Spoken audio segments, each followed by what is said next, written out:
But yeah, back to what you were saying about if I've shifted, my self concept has completely changed in the year of 2021. Like they say that change is inevitable, but growth is optional, right? Ooh, we may have the new intro.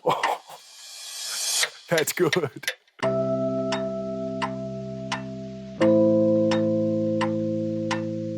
Okay. So going back to about talking nicely to yourself, talking positively about yourself. Positive self-talk. Positive self-talk. Would you let someone shit on you like that? Like what? Would you let other people talk negatively about you? Would I let them? Yeah, or I can't control that. You can't control that. I guess you're the type of person who has a lot of like you have tough skin, you know? But I think people who get affected very easily from other people's like negative talk, if you wouldn't let someone else talk to you like that, why would you talk to yourself like that? Ooh, okay. So I see the point you were making. Right. Nice. Yeah, my bad. I was almost like, no, because I'll go on some sad guru, except for I'll be the mad guru. You know what I'm saying? Yeah.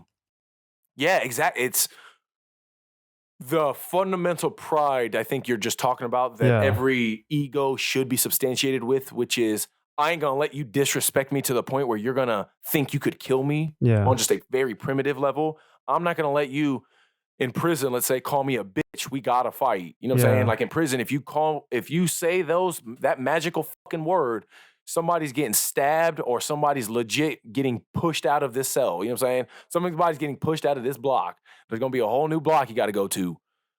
So yeah, the same way you wouldn't let somebody disrespect you and talk to you in a negative light. You shouldn't talk about yourself in a negative light. You should talk to yourself in a negative light. That's a good point. Like, do you,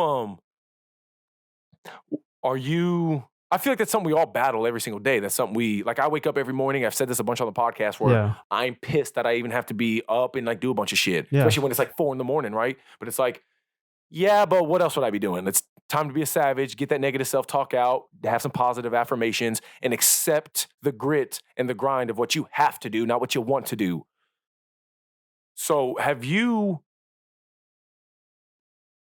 seen an explicit growth in yourself, whether it's been like in the past 5 years, 10 years, 5 months, 5 weeks?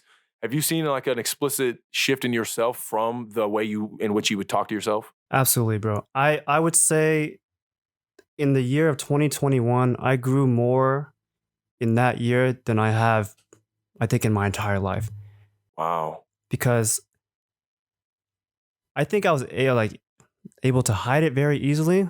But growing up, I grew up with a lot of anxiety and even I was very depressed at a couple points. But I guess by my nature, and in the culture of being in an Asian American household, you're not allowed to be. You're not allowed to be. You have to have this. Bro, your dad wasn't allowed to be soft as a Northern Vietnamese Catholic, right, fleeing North Vietnam communism, persecution, and then fleeing the South to end up coming to America. Like, there wasn't a level for him to say, "How do I feel?" Exactly. And I think that's how he kind of raised me. Right. Whether good or bad, it's just all he knew. That's all he knew, right? That's what is seen as the most masculine thing to do, right? Right. And not even like on a cultural level. I think that's how on a human level. Because the Asian, like we talked about, the Asian culture is no different than like ethnic African cultures in the sense of just like the traditionalism of it, the traditional aspect of it. But yeah, back to what you were saying about if I've shifted, my self concept has completely changed in the year of 2021. Like they say that change is inevitable, but growth is optional, right? Ooh. We may have the new intro. That's good. But it took so much out of me to become the person that I am today. Even I've always tried to be like a good person, like growing up, just with culturally mannerisms and stuff like that. But the way that I treated myself was not how I should treat myself. Do you know what I mean? It's not how you should treat anybody. Not how you should treat anybody. Let alone yourself. But I always treated other people better than I treated myself. And that was compensating for the negative way that you were treating yourself. Exactly, bro. Right. Yeah, but I started to understand that talking about being selfish, right? You have to put yourself first. It does seem selfish, but when you start to put other people first, it lets them know that you put yourself second. Right. especially when we feel like we live in a world of selfish people already, right? So like, I've really gone from that overgiving, people pleasing, just self-sabotaging person, even if it didn't detriment anyone, because I don't like to project myself onto other people, but detrimentally, like mentally, it like had a negative impact on me. 100%. But I think the biggest thing I've learned is about setting boundaries, bro. Understanding that you can be there for other people, but you need to be there for yourself first. Right. How can you be there for other people if you're not there for yourself first? Exactly. You have to pour your own cup before you can pour other people's cups. Literally. You can't come from a place of scarcity and act like you're coming from a place of surplus. You got to have those resources in place before you can start giving shit out. Yeah. But that's how I've been my whole life. I feel like if you ask anybody, like, if they ask you what kind of person I was, they would say, he's always there to help. He's always there for me. But they don't see the other side where I'm not there for myself. I'm not giving to my... Exactly, bro. If anything, it was the exact opposite of what they expected you to be because of what they saw versus what you knew. Yeah. And you knew that you were still in a pretty dark place. We still have those potentials to fall to those dark places. Yeah. And we have that in us. But through experiences like all the stuff you endured in 2021, you're able to come out on top knowing I needed to almost suffer for 23 years. Yeah. I needed to get jumped when I was a sophomore. I needed to endure all of the shitty things that I endured in my life so I could get to where I am. And for you, it's the exact same thing. For any of us, that's all it is. And sometimes we have to identify why we are that way. And like you said, it's cultural upbringings, right? It's knowing where you come from. Deeply rooted, right? Right.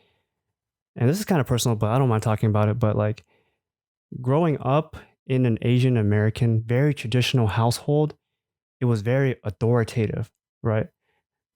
We see our parents as gods, so we have to do exactly as what they say. And anytime you would, I guess for me, anytime I would defy them or go against what they say, there was a punishment for it, for almost everything, bro.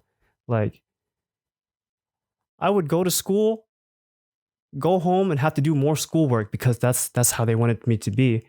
And like when I got like a problem wrong or it wasn't right, bro, I got my ass beat for no reason, bro. You know what I mean? It's that type of stuff that makes you believe that if you don't do something right, you're going to be punished for it. Right. Right. So it was like a battle going to school and like another battle at home. And I know that a lot of like Asian Americans go through this type of things, but they are scared to speak on the topic because of the way maybe their parents use their sacrifices against them. Do you know what I mean? So when you talk about